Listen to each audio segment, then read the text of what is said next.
So Kyle Leahy, what an exciting time for him. His second big league start, as you mentioned, his first since the finale against the Cubs. This time he's penciled into rotation. He's got the pitches. We'll see if he's got the stuff to take on New York tonight. Francisco Lindor leads off. Francisco 2 for 11 to start the season. Drives one out to center field. Back goes Victor Scott to the warning track at the wall, and it's beyond his reach and off the fence. Lindor around second. He's going to try for another triple. Walker falls down in the outfield, and Lindor makes it into third base safely with his second triple in 2 days. And that's how this game begins. Victor Scott overran the ball, and at that point, he was in no man's land to play the carom. Jordan Walker came all the way over just to make sure Francisco stopped at third. Here's Soto infield coming in. On the ground is short. Lindor won't run. And there's a break. A ground ball takes care of Soto. Lindor is still 90 feet away with one out. So again, these moments seem to keep presenting themselves for the Mets. They're getting traffic, they're getting men in scoring position, just awaiting the big hit. And that's what Bo Bichette now is waiting for as he climbs in. Bichette 1 for 14 to start the year, 8 strikeouts. Ground ball to second. This time Lindor trying to come home. Weatherholt had it stick in his glove, and Lindor comes in with the game's first run. Infield in, and the rookie second baseman Weatherholt had it stick in the glove.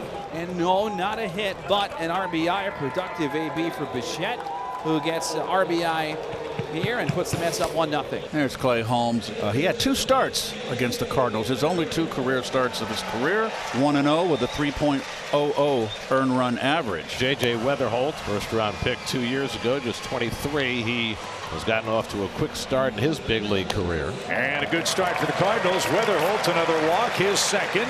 And the Redbirds' leadoff man is aboard. A chopper toward third. Bichette's got it on a backhand, and his long throw is a beauty. Nicely done by Bichette, who knew he had a slow runner in Herrera and had time to make that play. Makes a perfect throw. Makes a perfect throw. Here's Alec Burleson. Burleson had a nice year for the Cardinals last year. Hit .290 with 18 home runs. OPS just over 800. There goes the runner. Holmes steps off, throw to third, and Bichette got the tag down on Weatherholt. Did we call a balk? Yeah, I think so. Yep, Vic Carapazza calls a balk. They had J.J. dead to rights at third base. Holmes stepped off, but Carapazza said he waggled before he made the move. So Weatherholt gets a break. He's 90 feet away. Swing and a base hit. We're tied. Oh, Burleson hits a missile to right. He turned around 96 and hit it on the sweet spot. Redbirds cash in the leadoff walk to tie it up. So after the run, back-to-back strikeouts for Clay Holmes to put out the fire. So all of a sudden, Kyle Leahy is looking at 3 pitches and 2 outs to start a quick top of the second. So first walk of the game for the Mets. And Semien will go first to third, so Benj has his second hit of the season, and the Mets have 2 on with 2 out. So now base hit can bring in 2 here. And Alvarez chases for strike 3, slider off the plate, and Leahy has his first strikeout to get through trouble. Still 1-1. Bichette has already made 1 nice play in this game, was looking for 2 there, just couldn't get to the ball and get the play over in time. So the Cardinals have their second hit. Nathan Church next. And Church, it's a double play ball. Lindor with the flip, Semien with the turn, and not in time. Church beat the wrap at first base. Still 1 out and 1 on. Pedro Pages coming up. Slowly hit. Holmes will have to go to first with it. And he gets Pages for the second out as Church moves up to second. Really slowly hit, weak balls put in play that are what you want as a pitcher, but these are tough plays to make on defense at the same time. There's Victor Scott, runner at second, 2 outs, tied at 1. And he goes to the sweeper and strikes him out. So Holmes with his 3rd strikeout gets through the second inning unscathed, still 1-1. Putout goes 3 unassisted, and Juan Soto walks to the dish. Soto lines a base hit into right center. Walker comes over to play it, so Juan has now hit in all 4 games this year, and the Mets have their 3rd hit. And that brings Bo Bichette to the dish with 1 away. Ground ball to second. Weatherholt to second.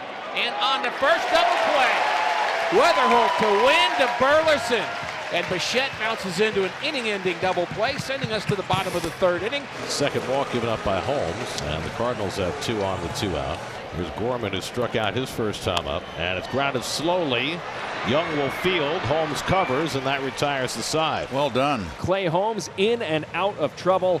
Cardinals strand a couple of runners. We move to the 4th, tied at 1. Polanco advances to third, 2 out. Young goes down 6-3. Mets have a runner 90 feet away as Marcus Semien is next. Little basket catch behind second base. and that will retire Semien and the Mets. And Leahy's going to get out of a leadoff double situation to keep this game tied. Two ground ball specialists. Marker getting it done after 4 innings tonight. Runs tough to come by early on in St. Louis. Benj finds the hole just past the Gold Glover win, and Carson Benj is 2 for 2. So Benj pulled his first base hit. This time goes the other way, gets it through the hole. Benj at first and 1 out, and Lindor takes the walk, and the Mets have 2 men on for Soto. So Benj gets into scoring position.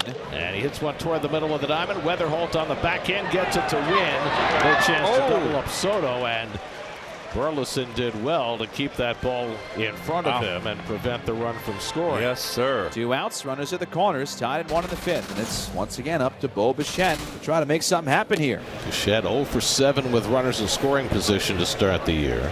1 for 16 overall. I think I just got to be more committed in the process, you know. Definitely find myself trying to have like a moment out there. So, yeah, I just got to get back in the moment. Benj at third, Soto at first. And he lines one into right field for a base hit, and that'll bring home the lead run. Benj in to score. Soto goes first to third. There's a big hit for Bo Bichette as he drives in his 2nd run of the night, and the Mets go in front 2-1. Has knocked in now 2 runs tonight to put the Mets in front. And the Mets get the leadoff man on for the 3rd straight inning. Jared Young is 0 for 2, grounded out twice. Young slaps one toward right center field. Walker on the run, not going to get to it. It takes 1 hop and hits the fence in deep right center. Beatty around third. He's heading home. He's in to score standing, and Jared Young in the lineup tonight makes it 3-1 Mets with a double to the gap in right center. Mets add another in this 6th inning. And that's going to be all for Leahy. Ollie Marmol comes out to the mound, and he'll take his starter out. 2 away. Young goes to third. And they'll ask Francisco Alvarez try to drive him in. That just missed, and the Cardinals are challenging that. Pius immediately touched the helmet. He's 0 for 3 in challenges. Time to change that. All you can do is smile. It is ball 4 by 3/10 of an inch. So here comes Mr. Lindor with a chance to break this game open. Down and in, did it hit him? Lindor tumbles to the ground. Carapazza slowly, I think, pointed him to first, and he will. So it is a hit by pitch, and Lindor, he went down hard, now up on his feet. This is a great spot for the Mets to open up this game. Got the bases loaded. Swanson has started to lose command of the strike zone. First 2 men that he faced out of the bullpen, strikeout, ground out, but since then a walk and a hit by pitch. And he walked him to force in a run. A 4-pitch walk to Soto after he hit Lindor with a pitch. So the Mets have gotten 3 straight base runners without swinging the bat. And they now lead 4-1. And now the base is loaded for Bichette, who drove in a run in the last inning with an opposite field hit. Bichette lines one to right field. It stays up for Walker, who makes the sliding catch in right field. Bo just simply hit it too hard, and it stayed up for Walker. But the Mets do grab 2 runs. Clay Holmes still out there for the bottom of the 6th, now with a 3-run lead. Alec Burleson has been his biggest nemesis tonight. Swing and a miss, and this time Holmes wins the battle with Burleson for the 1st out of the 6th. 1 out of the 6th, and Mason Wynn coming up. Fly ball out to center field. Easing back his Benj, plenty of room. He looks very comfortable out there, doesn't he? 2 up, 2 down. 7 straight have been retired by Clay Holmes. Nolan Gorman, he struck out in the 1st inning. High fly to right. Beatty going back. That ball's going to carry, and it's going to go. Gorman's 2nd home run in as many days. That was one of those moon shots. Same trajectory as the Gateway Arch, straight up and straight out to make it a 2-run game. And it'll end up being the last pitch. Clay Holmes throws. Devin Williams got 86 saves in his career. He'll be looking for his first as a Met. Pitched very well in his hometown. 11 career appearances at Busch Stadium, a 2.13 ERA with 17 strikeouts in 12 2/3 innings. Check swing pop up. Bichette retreats onto the outfield grass and reels it in. That's how badly Gorman was fooled on that changeup. 1 out. Here's Jordan Walker with 1 out. The base is clear. 1-2 from Williams. And a high pop up behind first base. Going back is Beatty into foul ground. Plenty of room, and he's got it. 2 out. Devin Williams and the Mets 1 out away from opening up this series and road trip with a dub. He struck him out, and the ball game is over. Devin Williams gets his first save as a New York Met. He becomes the 206th different player to get a save for the Mets in their 65-year history and send the Mets to 3-1 on the year.